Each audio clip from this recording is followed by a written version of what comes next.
जय माता दी। स्वागत है आप सभी का हमारे चक्र म्यूजिक पर। अगर आप हमारे चैनल पर पहली बार आए हैं तो प्लीज चैनल को सब्सक्राइब, लाइक, कमेंट करना ना भूलें।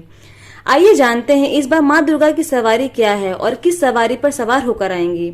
7 अक्टूबर से नवरात्रि शुरू हो जाएंगी। 14 अक्टूबर को महानवमी मनाई जाएगी और 15 अक्टूबर को दशहरा का त्योहार मनाया जाएगा। माँ दुर्गा के हर वाहन की अपना अलग अलग महत्व होता है। नवरात्रि में इस बार माँ दुर्गा पालकी पर सवार होकर आएंगी, यानी इस बार माँ दुर्गा का वाहन डोली होगा।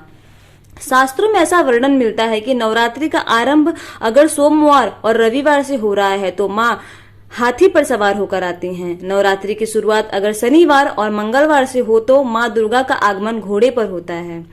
नवरात्रि की शुरुआत जब बुधवार को होती है तो माँ दुर्गा का वाहन नाव होता है।